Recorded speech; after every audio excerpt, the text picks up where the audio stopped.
Մանկական ալիք, նանի զանի։ Ալիսան հրաշքների աշխարհում։ Արևի ոսկեգույն շողերը լուռ սահում էին կանաչ խոտերի վրայով, իսկ մեղմ քամին օրորում էր ծաղիկների նուրբ գլուխները։ Ալիսան նստած էր այգում, քրոջ կողքին, բայց նրա միտքը թռչում էր հեռուներ։ Գիրքը, որ կարդում էր քույրը, նկարներ չուներ, եւ Ալիսային թվում էր, թե աշխարհն առանց հրաշքների մի փոքր տխուր է։ Հանկարծ լռությունը ճեղքեց մի շտապ քայլքի ձայն։ Թփերի միջից դուրս եկավ սպիտակ նապաստակը, կարմիր աչքերով ու թեթև դողացող բեղիկներով։ Նա գրպանից հարեց ոսկեգույն ժամացույցը եւ անհանգիստ շշնջաց. «Ուշացա, ուշացա»։ Այդ պահից աշխարհը փոխվեց։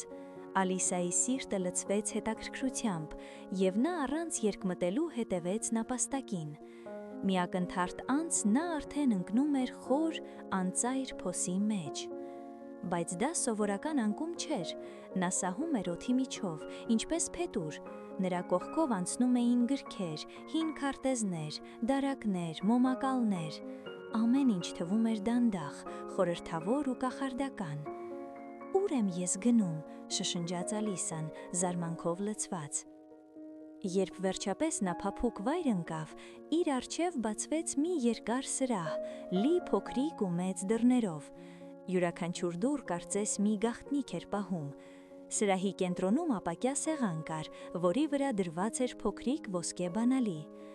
Ալիսան գտավ մի փոքր դուռ, որը բացվեց բանալով։ Դռան մյուս կողմում երևում էր կախարդական պարտեզ, ծաղիկներով, որոնք փայլում էին, ինչպես աստղեր,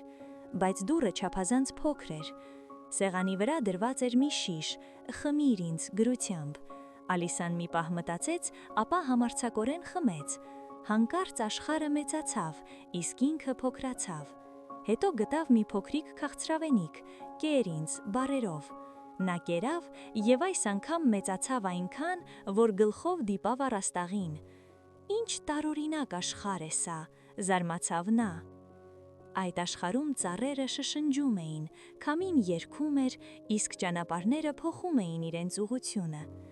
Ծառի ճյուղի վրա հայտնվեց ժպտացող կատուն։ Նրա ժպտունը մնաց օդում, ինչպես երբ մարմինն անհետացավ։ «Այս աշխարհում բոլորս մի փոքր խենդ ենք», մեղմ ծիծաղով ասաց կատուն։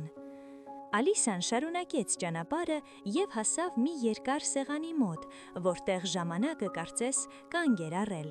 Խենդ գլխագործերը թեյ էր լցնում դատարկ բաժակների,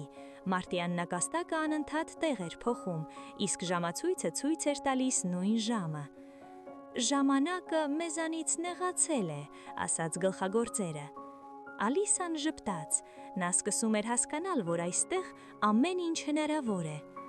Հանկարծ նա հայտնվեց սրտերի թագուհու պարտեզում, որտեղ զինվորները խաղաթղթեր էին, իսկ վարդերը ներկվում էին կարմիր։ Թագուհին բարձրաձայն հրամայեց. «Գլուխը կտրել»։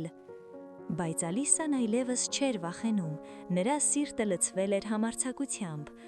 «Դուք ընդամենը խաղաթղթեր եք», ասաց նա հստակ ձայնով։ Եվ այդ պահին աշխարհը սկսեց պտտվել։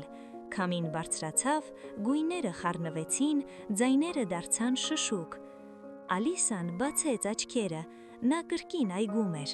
Քույրը ժպտում էր, իսկ արևը նույնքան ջերմ էր, որքան առաջ։